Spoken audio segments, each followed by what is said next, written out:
All year the flax dam festered in the heart of the townland. Green and heavy-headed, flax had rotted there, weighted down by huge sods. Daily it sweltered in the punishing sun. Hello friends, we're gonna discuss a very important poem by Seamus Heaney, and that is The Morning from a Dewy Motorway. And the important thing about this poem is that you won't find it anywhere, any search engine like Google or any other, and neither on YouTube as well. So we are going to discuss The Morning from a Dewy Motorway by Seamus Heaney.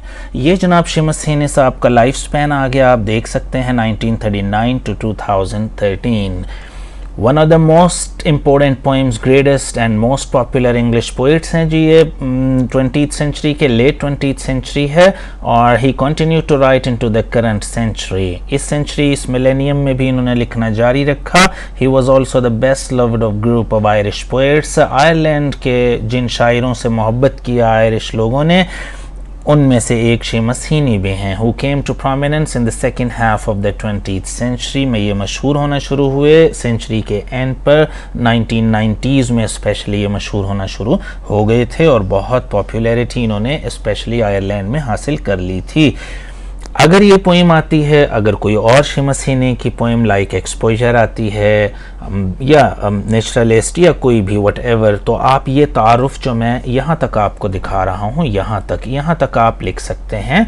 कोई भी सवाल जो Seamus Heaney से relevant आएगा आप यहाँ तक लिख सकते हैं. ये आपकी मदद करेगा, आपके पेजेस को फिलअप करेगा और पेटेंटली करेगा. और ये जनाब ओवरव्यू एक हमारा ये पहला स्टेंजा क्वाट्रेन में इन्होंने लिखी हैं, और ये हमारे नेक्स्ट स्टेंजा की एक लाइन, क्योंकि थीम यहाँ पर पूरा होगा. ये उसकी एक्सप्लेनेशन आ गई, क्रिटिकल एक्सप्लेनेशन, और उसका ट्रांसलेशन आ गया. और सेकंड क्वाट्रेन जिसकी एक लाइन ऊपर हमने जानबूझ के रखी है, तो ये 3 लाइंस यहाँ तक आ गई. क्यों रखी हैं इस पर भी हम बात करेंगे. और तीसरा स्टेंजा, इसका लास्ट स्टेंजा ये आ गया जनाब, और ये इसकी एक्सप्लेनेशन आ गई. यहाँ पोइम मुकम्मल हो जाती है. तो ये है पोइम की क्रिटिकल एप्रिसिएशन. पोइम का मुकम्मल अगर स्टेंजा आता है, उसको एक्सप्लेन करना होता है, क्रिटिकल एनालिसिस करना होता है, तो आपके लिए तमाम मैटर यहाँ पर मौजूद है. इंपॉर्टेंट पोइम्स इसकी देखेंगे दूसरे नंबर पर, जो कि हैं blackberry picking, death of a naturalist, digging, bogland और टू लॉरीज. ये इसकी इंपॉर्टेंट पोइम्स हैं. जैसा कि पहले बात हुई, कोई भी इसकी पोइम आती है आप इनको मेंशन कर सकते हैं. तो आइए जी आज की पोइम पर चलते हैं. This morning from a dewy motorway. पहला स्टेप, पहला दर्जा सीखने का, और वो है एक जुबान से दूसरे का ट्रांसलेशन, जिसमें आपको बेसिक अंडरस्टैंडिंग आ जाएगी. तो आइए जनाब लेवल फर्स्ट पर चलते हैं. This morning from a dewy motorway. I saw the new camp for the internees. ये सुबह है, और सुबह को हम क्यों निकलते हैं मोटरवे पर कि चलो लॉन्ग ड्राइव करें, और कोई खूबसूरत मंजर हमारे सामने आने वाला है. लेकिन पहले ही आयरॉनिक टोन बनेगी इस पोइम की. निकला किस लिए है? लॉन्ग ड्राइव के लिए मोटरवे पर निकला है. बज़ाहिर ड्यूई है, शबनमी है, फॉगी है, मिस्टी है, लेकिन उसके बावजूद जनाब आगे अगली लाइन ही में क्लियर हो गया मामला. और क्या कह रहा है? I saw the new camp for the internees. मैंने अभी अभी ताज़ा बना हुआ इंटरनीज का, प्रिजनर्स का यहाँ एक कैंप देखा है, खेमा देखा है. यानी मैं निकला तो किसी और लिए था, लेकिन मेरी नज़र आ गई, पड़ गई किस पर? एक कैंप पर जो इंटरनीज का है, प्रिजनर्स का है. अ bomb had left a crater of fresh clay. ताज़ा मिट्टी में बॉम्ब ने क्रेटर कर दिया है, होल कर दिया है, गड्ढा कर दिया है. इन द रोड साइड, सड़क पर, and over in the trees, और दरख्तों को भी बर्बाद कर दिया है उस बॉम्ब ने. रोड साइड पर पड़ी क्ले, मिट्टी को भी ख़राब कर दिया. तो यानी इसके बैकग्राउंड में चूँकि नेचर है, उस नेचर को बिगाड़ दिया बॉम्ब ने, नेचर को बिगाड़ दिया टेक्नोलॉजी ने, नेचर को बिगाड़ दिया वॉर ने. ये देख रहा है कि मैं देखने तो नेचर निकला था, लेकिन मुझे मिला यहाँ एक बॉम्ब. और मिला क्या? इंटरनीज कैंप्स मिल रहे हैं मुझे. ये तमाम नक्शा पहले यहाँ से क्लियर हो सकता था. I saw the new camp for the internees, लेकिन मजीद वाजे कर दिया अगली लाइंस में उसने. A bomb had left a crater of fresh clay in the roadside and over in the trees. ये सेटिंग हो गई जी पोइम की. आपको कॉन्टेक्स्ट पता चल गया पोइम का, टाइम एंड प्लेस पता चल गई. टाइम कौन सा है? मॉर्निंग का है, और प्लेस आपके सामने है, कैंप्स हैं, बॉम्ब है, रोड साइड है, और मज़ीद वाज़ेह हो जाती है बात, machine gun posts defined a real stockade. Machine gun posts यहाँ मौजूद हैं, मशीन गन्स मौजूद हैं, वो खड़ी हुई हैं, उनकी जगह है ये, और वो वाज़ेह कर रही हैं, डिफ़ाइन कर रही हैं एक रियल स्टॉकेड को, रियल बैरियर को, रियल हर्डल को, कि मैं आगे नहीं जा सकता, इसने मेरा रास्ता रोक लिया है, इस पोस्ट ने, यानी आगे के मोटरवे बंद है मेरे लिए, मैं अपना स्मूथ वे जारी नहीं रख सकता, मुझे इस वॉर ने, इस बैटल ने और कैंप्स ने और मशीन गन पोस्ट ने रोक लिया। ये लेवल 1 की अंडरस्टैंडिंग थी। चलिए आगे चलते हैं और इसका इंग्लिश में क्रिटिकल एनालिसिस देखते हैं। Seamus Heaney narrates a first-hand experience of an unpleasant war-like atmosphere. Unpleasant war like atmosphere है जी इसके शुरू ही में। He creates a setting for the poem in an ironic tone. शुरू में कुछ लगता है ड्यूई मोटरवे, खूबसूरत मंजर, लेकिन आयरॉनिक टोन है, बदल जाता है, उलट हो जाता है खेल। The morning must have natural dew, morning में नेचुरल ड्यू होनी चाहिए, but in the following 2 lines we come to know that this dew is produced by a bomb that has recently left a hole in the ground beside the road and it has ruined the trees. क्या क्या है उस bomb ने? उसने trees को बर्बाद किया, उसने फ्रेश क्ले को जो रोड साइड पर थी उसे ख़राब कर दिया, ये मज़ीद उसने वॉर लाइक एटमॉस्फेयर को अनप्लेजेंट करके दिखा दिया। Although this scene was enough to demonstrate the horror of war, the poet's view gets clearer when he sees the machine gun posts there. यहाँ तक भी काफ़ी था। A bomb had left a crater of fresh clay in the roadside and over in the trees, लेकिन उसने machine gun post ने मज़ीद उसके horror को बढ़ा दिया। These posts would not let him continue his smooth journey on the motorway as these posts become barriers to his way ahead. आगे जाने में ये जो बैरियर्स हैं, मशीन गन पोस्ट्स हैं, चेक पोस्ट्स हैं, इन्होंने उसका रास्ता रोक लिया, वो आगे नहीं जा सकता। किसी भी मुल्क की तरक्की का रास्ता वॉर्स, बैटल्स रोक लेती हैं, इनकाउंटर्स रोक लेते हैं। तो ये जनाब अहम लफ्ज़ इसमें बॉम्ब था। बॉम्ब इसका मतलब की वर्ड आ गया, जो कि ड्यूई मोटरवे पर जिसने ये तबाहकारियाँ की हैं। MB कहीं भी अंग्रेज़ी डिक्शनरी में आखिर में आ जाएगा किसी लफ्ज़ के MB, तो B साइलेंट हो जाएगा, तो इसे पढ़ेंगे बॉम्ब। और तरह के लफ्ज़ आप याद करिए, टोम TOMB टोम, और थम THUMB, आखिर में आ गया वर्ड के B साइलेंट हो गया, B ख़त्म हो गया, थम। आगे चलते हैं, पहला स्टेंजा आपको क्लियर हो चुका, आइए दूसरे पर मूव करते हैं। There was that white mist you get on a low ground and it was déjà vu, some film made of Stalag 17, a bad dream with no sound. ये हमने रीडिंग कर ली। आइए पहले दर्जे पर चलने से पहले जो मैंने कहा था कि 3 लाइंस हैं, इसके क्वार्ट्रेन का एक लाइन ये ऊपर आप देख सकते हैं, ये एक लाइन आ गई। क्यों ये ली गई? क्योंकि सेंस यहाँ पूरा हो रहा है। देखिए फुल स्टॉप यहाँ आ रहा है, पोइट्री में बहुत अहम है पंक्चुएशन। तो देखिए यहाँ से यहाँ तक कहीं फुल स्टॉप आपको नजर नहीं आ रहा, एक ही थीम, एक ही सीन चल रहा है, तो पहला फुल स्टॉप यहाँ आया।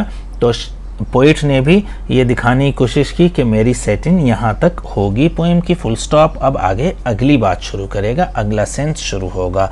There was that white mist you get on a low ground. White mist है जो आप लो ग्राउंड में निचली सतह पर देख रहे हैं, यानी कि सड़क की सतह पर देख सकते हैं सफ़र करते हुए।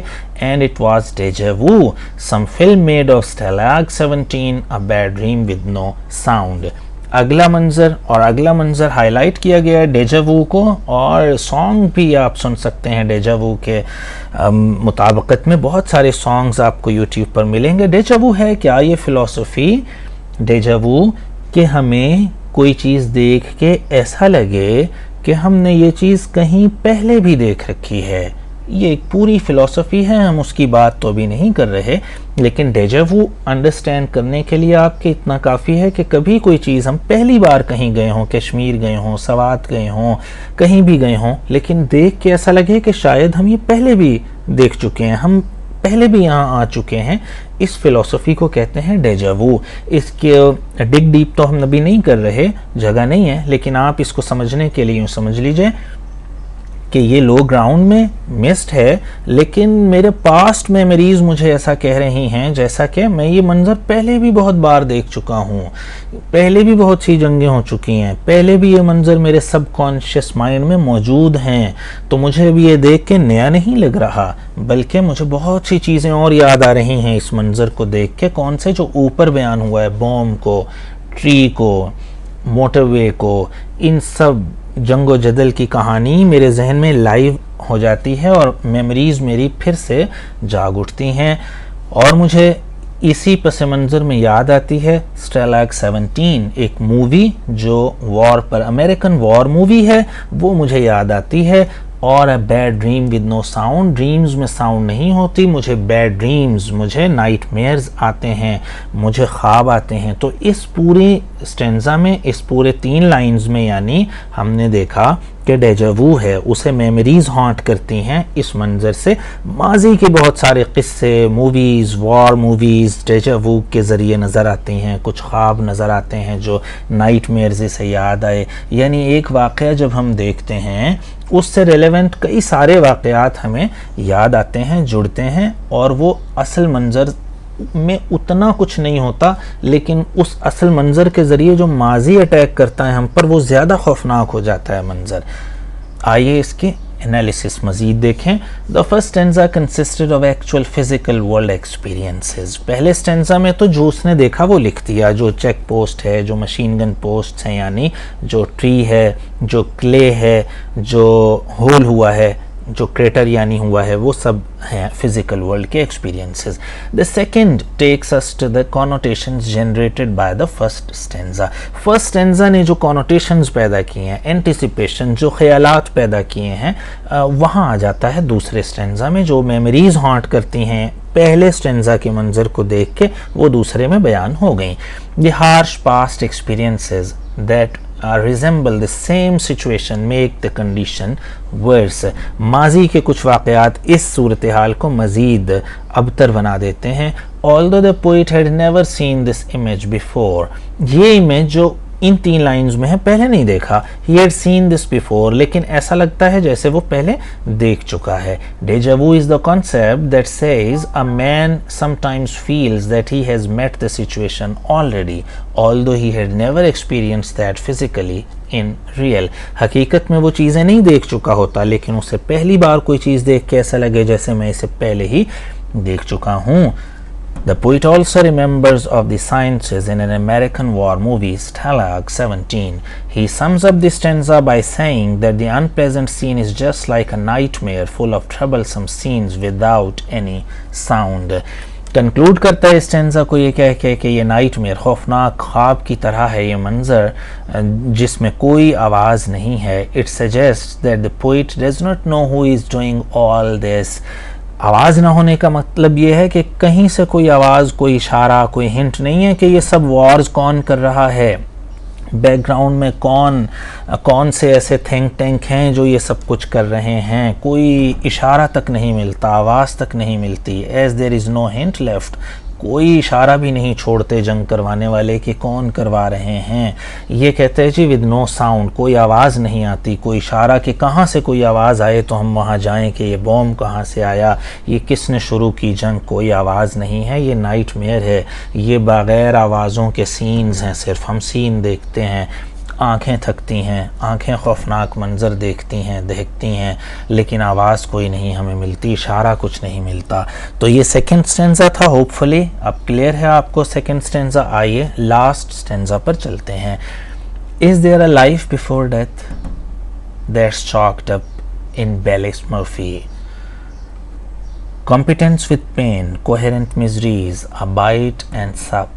We hug our little destiny again, whatever you say nothing। एक और फिलॉसफी से शुरू कर रहे हैं बात। रिटोरिकल क्वेश्चन है जी, is there a life before death? क्या जिंदगी से पहले या मौत से पहले कोई जिंदगी थी? मरने वाले का तो ऐसा लगता है कि कोई था ही नहीं, जैसे वो कहाँ गया, ना उसकी आवाज़ बाकी रही, ना वो खुद बाकी रहा, ना फिज़िकल अपीयरेंस, ना कुछ और। मतलब आज मरे और कल दूसरा दिन, is there a life before death, क्या मरने से पहले कोई ज़िंदगी थी भी या नहीं थी, कहाँ चले गए वो लोग। मज़ीद बात करेंगे इसकी एक्सप्लेनेशन में। ये रिटोरिकल क्वेश्चन का मतलब ये होता है कि ऐसा क्वेश्चन जिसका जवाब आप रीडर से नहीं चाह रहे बल्कि उसकी तवज्जो उस तरफ ला रहे हैं, यानी कहना ये चाह रहा है कि डेथ से पहले कोई ज़िंदगी होती ही नहीं है, सब ख्वाब है और ये सब कुछ ख्वाब पर चल रहा है। नेक्स्ट आइए, that's choked up in Belle Murphy, competence with pain. Belle Murphy में जंग हुई, चॉक्ड अप जो कि बन डिज़ाइंड बेली मर्फी में आ गया। बेली मर्फी मैसाकर मशहूर है जहाँ पर सीरीज़ में मैसाकर्स हुए, सीरीज़ में जंग हुई, डेट्स हम अभी देख लेते हैं आगे। क्या हुआ वहाँ, इतने लोग मरे, कत्लेआम हुआ लोगों का, कहाँ हैं वो सब कुछ ख़त्म हो गया। ऐसा लगता है जैसे उनकी मौत से पहले वो जिए ही नहीं थे, गायब हो गए भूत की तरह। हम सब ने भी ऐसे ही हो जाना है। मौत आई है कि तस्कीन की साहत आई, सांस टूटी है कि सदियों की थकन टूटी है। आपकी ज़िंदगी जैसी भी है लेकिन होता ऐसे ही है। आज अभी हम हैं और अभी नहीं हैं, और सैकड़ों कोटेशंस और शेर मुझे खैर याद आते हैं। पोएम मुकम्मल करते हैं जी। Competence with pain, competence with pain, pain ऐसा नहीं है जो बाय नेचर आया हो, नो, ये कॉम्पिटेंट लोगों ने दिया है। कॉम्पिटेंस विद पेन, ये कॉम्पिटेंस, ये लोग जो महारत रखते हैं जंग की, ये थिंक टैंक, ये बड़े कॉम्पिटेंट लोग हैं, काबिल लोग हैं, और इन्होंने वो पेन जो असर्ट किया है वो दिया है उन्होंने। Competence with pain. Coherent miseries, वो मिजरीज टूटी फूटी नहीं है, वो कोई टर्मोइल नहीं है, वो कोई एनार्की नहीं है। ये मिजरीज बड़ी कोहेरेंट करके दी गई हैं। जैसे 1939 की इसकी बर्थ है शेमस हीनी की, हिटलर ने जैसे 1939 की वॉर में, सेकेंड वर्ल्ड वॉर में किया था कि कोहेरेंट मिजरीज दी गई थी। इनके दांतों में सोना है, चांदी है, वो निकाला जाए। जिनको मारा जाए कैंप्स में, उनको उनकी फैट्स का कुछ काम लिया जाएगा, उन्हें ऐसा मारा जाए। कोहेरेंट मिजरीज, बड़ी तरतीब से तकलीफ़ दी गई, मुनज़्ज़म तकलीफ़ दी गई। बेजा नहीं मार के हलाक नहीं कर दिया गया, जिस्म उड़ा नहीं दिए गए, बल्कि मिजरीज दी जाती हैं जंग में कोहेरेंट करके, बड़े आराम से, सुकून से कि आज 100 लोगों को मारना है, उस पे 100 लोग मुतय्यन हैं जो बड़े कॉम्पिटेंट हैं। चर्बी अलग करने वाला अलग, दांत अलग करने वाला अलग, आंखें निकालने वाले डॉक्टर साहब अलग हैं जो कि आंखें किसी और के काम में आएंगी, जिंदा लोगों के, अपने लोगों के। ये हैं कोहेरेंट मिजरीज। अब बाइट एंड सप, आराम से खाओ पियो और जंग भी करते रहो। जैसे अल्टरनेटिवली हम करते हैं ना कि पहले बाइट लिया, सब भी सिप ही को कहते हैं, घूंट घूंट पीना।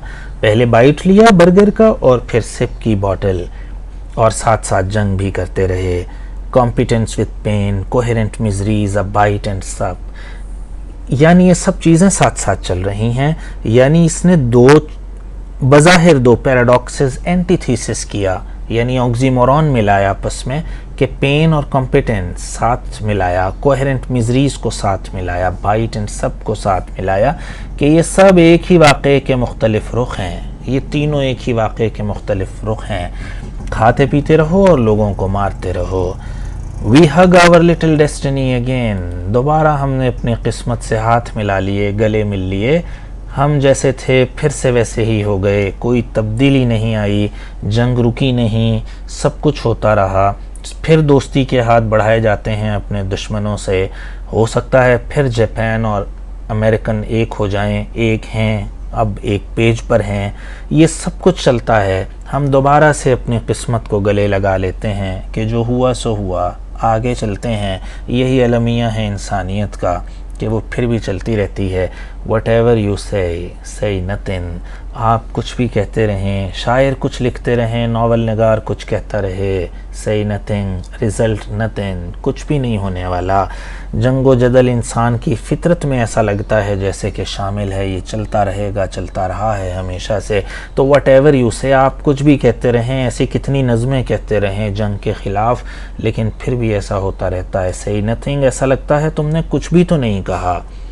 इतना कुछ कह के भी सब कुछ बोल गए, सारे स्पीकर्स, सारे ओरेटर्स सब खिलाफ रहे जंग के, लेकिन जंगें फिर भी होती रहीं, उस कहने का कोई फ़ायदा नहीं हुआ। ये नथिंग आपको वेटिंग फॉर गॉडर्ट भी याद दिलाएगा, जो नथिंगनेस पर मुश्तमिल है, एग्जिस्टेंशलिज्म याद दिलाएगा यहाँ का, तो उसको भी जहन में रखिएगा। इसका भी तकरीबन वही एरा बन रहा है जब ये बेकेट वगैरह लिख रहे थे, नथिंगनेस पे सार्टर लिख रहा था, पिंटर लिख रहा, ये सब मतलब उसी सिनेरियो की बात है।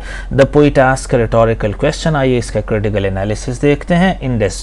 इज डिस्पेयर, ठीक है जी, रिटोरिकल क्वेश्चन है जी। आस्क वो पूछता है रिटोरिकल क्वेश्चन, और वो है मायूसी के बारे में। इन डिस्पेयर, यह है इन डिस्पेयर, मायूसी से एक सवाल पूछता है। He wants to suggest that there is no tent and hint of life before death, कि ज़िंदगी से, मौत से पहले ज़िंदगी का कोई निशान ही नहीं मिलता। ऐसा लगता है कि जो शख्स गया है, जो लाखों लोग चले गए, करोड़ों अरबों लोग चले गए हमसे पहले, उनका कोई सुराग तक नहीं है। Everyone forgets a dead person soon, हर एक मरे हुए शख्स को जल्दी ही भूल जाता है। यानी कि कहा यह नहीं जाता कि जनाब प्रोफेसर साहब को उठाइए या उनका जनाज़ा उठाइए, नहीं, जनाज़ा उठाइए।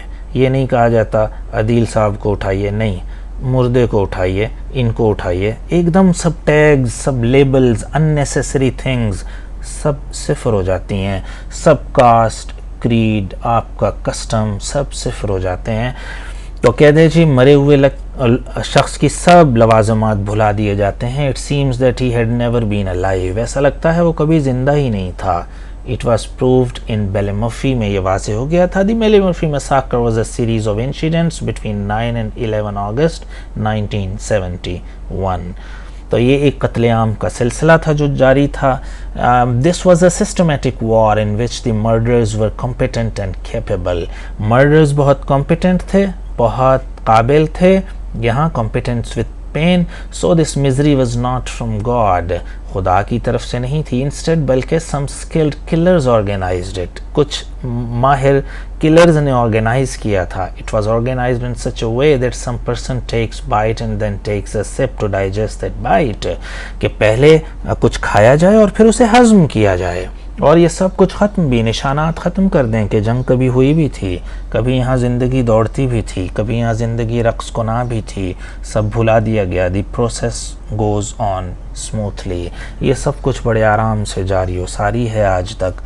नथिंग हैपन्स, कुछ भी तो नहीं होता। We start our life again after the war, जंग के बाद हम अपनी ज़िंदगियाँ दोबारा शुरू कर देते हैं। We hug our destiny, little destiny again, मामूली सी किस्मत दोबारा गले लगा लेते हैं। The poets cry in their poems, शायर अपनी नज़मों में रोते हैं, चिंगाड़ते हैं। Novelist in their novels, novel निगार अपने नॉवेल्स में, एंड सो ऑन। सब अदीब चीखते हैं, हसास लोग चीखो पुकार करते हैं जंग के ख़िलाफ़। But the Wars remain in the Q, लेकिन कतार में हमेशा जंगें रहती हैं। आजकल भी कोई जंगें हो ही रही हैं, आप समझते हैं। तो जंग हमेशा क्यू में रहती ही रहती है, कभी ख़त्म नहीं हुई आज तक। हेरोडोटस ने कहा था, अमन में बेटे अपने को बाप को दफन करते हैं, लेकिन जंग में बाप अपने बेटों को दफन करते हैं। ये उलट हो जाता है जंगों में, लेकिन फिर भी जारी रहती है, क्या कीजिए। दिस प्लेनेट में never be free of Wars, ये कभी नहीं होने वाला जंगों से ख़त्म। The poem ends with a note of disappointment, मायूसी के एक बयान पर नज़्म ख़त्म हो जाती है। वट एवर यू से नथिंग, आप कुछ भी कह लें, कुछ भी नहीं कहते। तो स्टूडेंट्स, ये पोइम थी हमारी जो आपको कहीं नहीं मिलने वाली। This morning from a dewy motorway, hopefully every point is clear. फिर भी अगर कोई आपको सवाल हो इस पोइम के हवाले से तो आप कमेंट में ज़रूर कीजिएगा, कमेंट दीजिएगा, कमेंट बॉक्स में ज़रूर ड्रॉप कीजिएगा कमेंट, अपने दोस्तों से शेयर कीजिएगा। और इसी तरह की नायाब वीडियोस के लिए चैनल को सब्सक्राइब करना हरगिज़ मत भूलिएगा। Thank you so much.